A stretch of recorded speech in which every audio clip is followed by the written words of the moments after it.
안녕하세요. 11월 23일 목요일 아침입니다.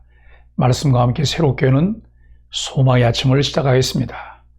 헨리 블랙커비는 하나님의 일을 위해서는 특별한 능력보다 기꺼이 자신을 들여 복종할 마음이 필요하다라고 이야기합니다. 마태복음 3장 11절로 17절까지 말씀을 통해서 모든 의를 이루는 겸손과 순종이라고 하는 주제로 함께 은혜를 나누기를 원합니다. 요한은 물로 세례를 베풀지만 그 뒤에 오실 이는 성령과 불로 세례를 베푸시며 알곡은 곳간에 들고 쭉정이는 태우십니다. 예수님이 요단강에 오셔서 요한에게 세례를 받으시자 하늘이 열려 예수님께 성령이 임하시고 하늘로부터 내 사랑하는 아들이요 내 기뻐하는 자라는 소리가 들립니다. 물로 세례를 주는 세례 요한의 사역이 사람들을 회개시켜 하나님의 귀환을 준비시키는 사역이라면 세례 요한보다 더 강하고 지위가 높으신 예수님의 사역은 귀환하신 하나님이 하시는 사역과 같습니다.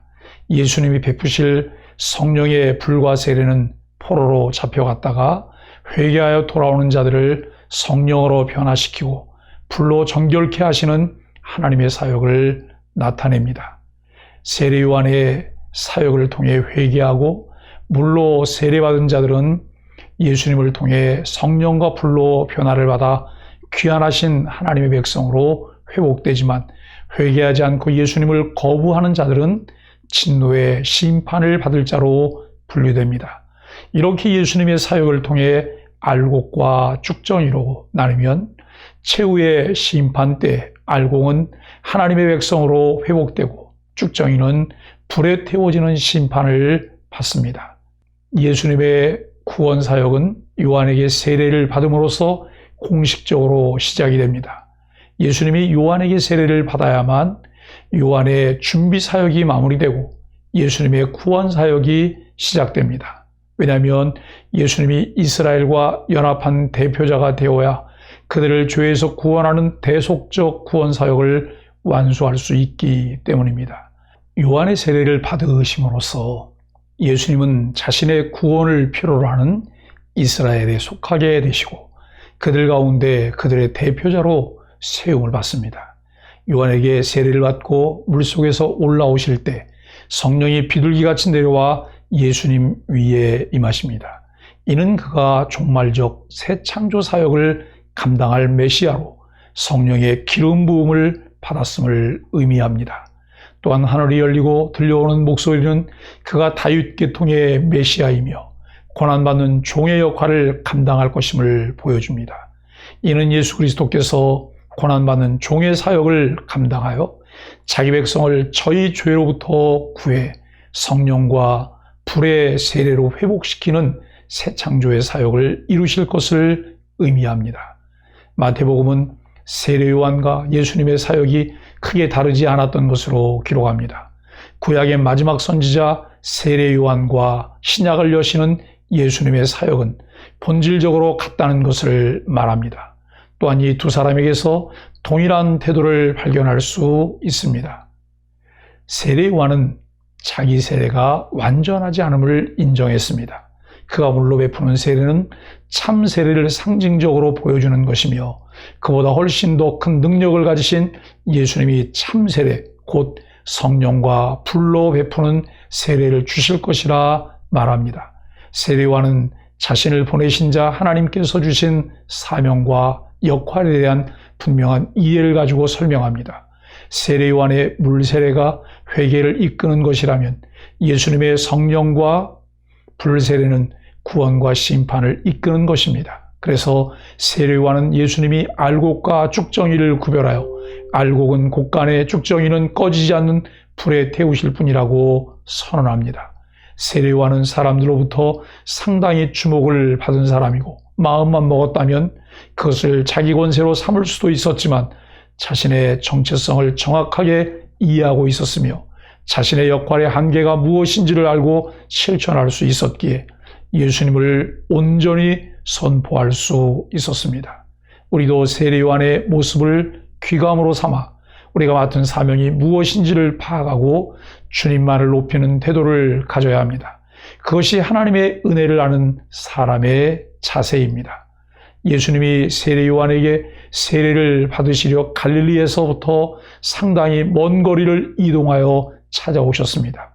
이 자체가 큰 겸손의 표현이며 하나님의 뜻에 순종하는 자세입니다. 그러나 요한의 말처럼 요한의 세례는 회개를 의미하므로 예수님이 죄인인 요한에게서 세례를 받으시는 것은 불합리합니다.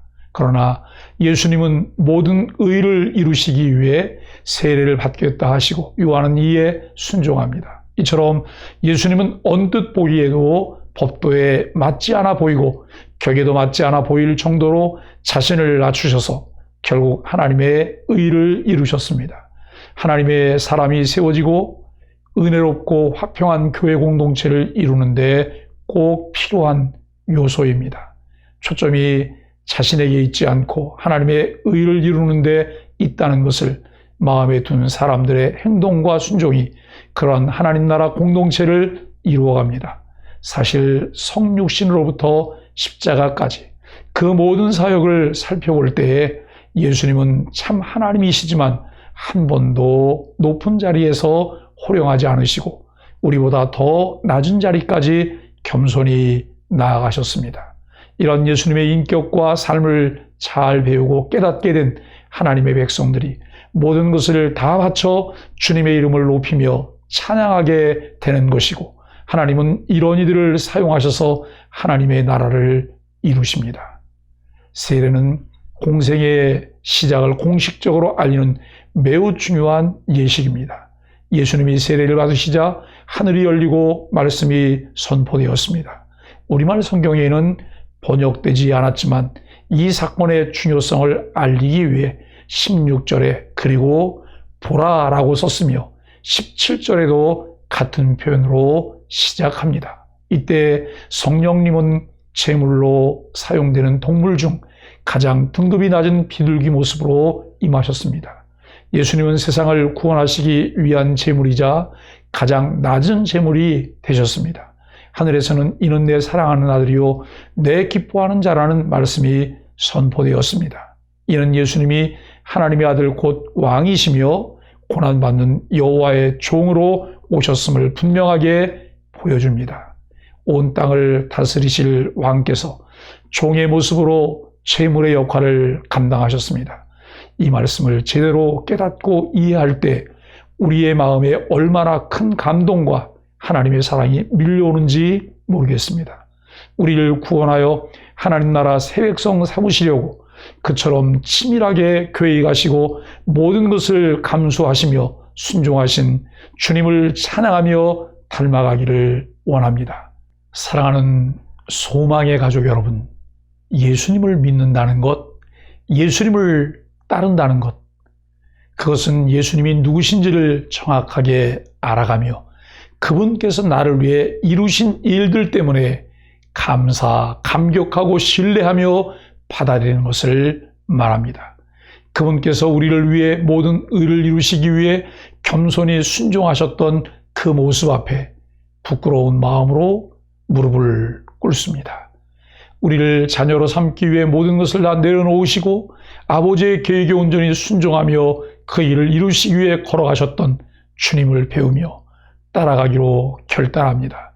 주님을 알아가며 주님처럼 순종하게 하시고 주님을 따라가게 되기를 예수 그리스도의 이름으로 간절히 축복합니다. 함께 기도하겠습니다. 하나님 앞에 부름받은 청지기로서 우리의 정체성을 늘 확인하게 하여 주옵소서. 예수님처럼 뜻이 하늘에서 이룬 것 같이 땅에서도 이루어지는 일을 위해 겸손히 낮아지며 주의 말씀에 순종하게 하여 주옵소서. 예수님을 신뢰하며 인격과 사역을 배우게 하시고 죽기까지 헌신하며 따르게 하여 주옵소서. 예수님의 이름으로 간절히 기도합니다. 아멘.